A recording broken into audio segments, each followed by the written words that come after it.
Released on Christmas Day, Quentin Tarantino's Django Unchained is a hit. In fact, for an R-rated Western released on a date that likes to chew up and spit out R-rated counter-programming movies most years, it's kind of a really big hit, and a topic of conversation, even among people who haven't seen it yet, probably because it's that rare mainstream Hollywood blockbuster that's actually about ideas and themes, and yes, even messages, beyond buy our licensed merchandise, watch our next 5 movies, we'd really like some Oscars, I need a franchise to prop up my other more interesting movies, we really need to hold on to this license, and, look, Warner Brothers contacted me for 3 of these things, okay? Yes, in spite of Tarantino's carefully practiced, I'm just a wacky little guy who makes crazy movies out of other crazy movies press persona, Django Unchained is a movie that wants, no, rather expects its audience to think. And since its subject matter touches on pretty damn unpleasant things, it's inevitable that some of that thinking was going to take the form of various uncomfortable musings that can be grouped together under the heading of, is this movie racist? Now, you'd think the answer to that would be an obvious no, given that the story of a slave who becomes a gunfighter and a bounty hunter en route to rescuing his wife from a cruel plantation master sounds like just about as much the opposite of racist that most people could possibly imagine, but you know how it is, these things are complicated. See, everybody knew Django was going to be a controversial movie since it's about racism, i.e. the hero is a black American fighting against white perpetrators of the great racist crime in American history, but I don't think the notion of the film itself being somehow racist or offensive or insensitive in a racial sense was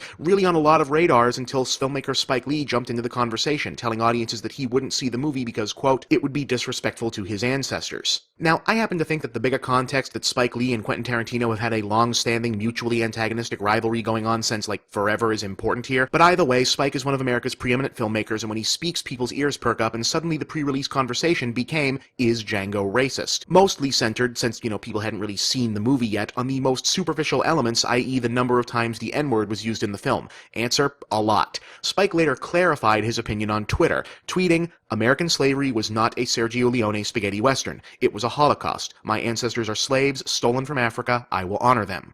Okay, now we're getting somewhere. Spike Lee apparently feels it's disrespectful to turn the history of American slavery into this particular sort of movie. I don't agree at all, but it's a perspective and an understandable one. That said, while I'm not against the idea of making a silly action movie about slavery or any other kind of movie about anything for that matter, I think Spike's kinda off base about what Django Unchained actually is, possibly because he's making a common mistake in understanding how Quentin Tarantino actually operates as a writer and director. See, since Tarantino's larger-than-life public persona is that of a hyperactive, perpetually adolescent film geek who simply makes movies by smashing together pieces of other movies he liked when he was an actual child, people tend to assume that that's really all that's going on in his work. But if you really sit and watch his films beyond anything other than a surface level, what's revealed is a fiercely intelligent, literate mind that not only gets its various remnants of pop cultural miasma front to back, but understands the reason that they existed in the first place, the reason why they resonate, what they meant, and what they can be used to mean in a different context. See, spaghetti westerns, which, yes, is the primary filmmaking aesthetic being drawn on for Django Unchained right down to its title, refers to a spate of violent, highly stylized movies ostensibly set in the American Old West, but actually made by Italian filmmakers in the 60s and 70s. Today, they're remembered for their boundary-pushing violence and groundbreaking music, but their real historic importance was in completely uprooting and transforming pop culture's vision of the Old West, making America's most cherished heroic fantasy icon, the cowboy, even more mythic, but also junking the folksy gentility of the genre's John Ford era in favor of a stylized vision that put the violence and amorality of the actual Wild West at the forefront.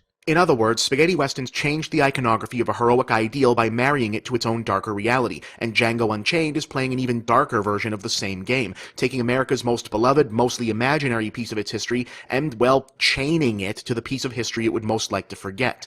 Django is a cowboy gunfighter and also a slave. The psychological whiplash that combination induces is intentional, and just in case the point isn't crystal clear, the damsel he seeks to rescue is named Brumhilda, a fact that leads Django's German immigrant mentor to draw an explicit and parallel between Django himself and the legend of Siegfried. That's 2 iconic, traditionally Caucasian hero archetypes, here reconstituted in a black hero whose origin and circumstances makes the lack of similar heroes in this culture all the more explicit. And that's just the subtle, for Tarantino, metatextual stuff, overlooking the more upfront business like Django lashing a slave master to death with his own whip, a slow-motion insert of blood splattering a cotton field, or the story's ultimate vision of evil, not being Leonardo DiCaprio's psychotic boy king Calvin Candy, but rather Samuel L. Jackson as Steven, the scheming, sadistic house slave who really runs the show at Candyland, mutating into the film's greatest monster by his own internalized self-hatred. In other words, the use of heightened, almost comic book-like exaggeration of the spaghetti western allows the film to not just rip down old myths, but replace them with new ones. Contrary to Lee's supposition, Django isn't belittling slavery within this context, it's magnifying it in order to both force the true ugliness of the era back into the public consciousness and offer up a cathartic fantasy of vengeance and liberation.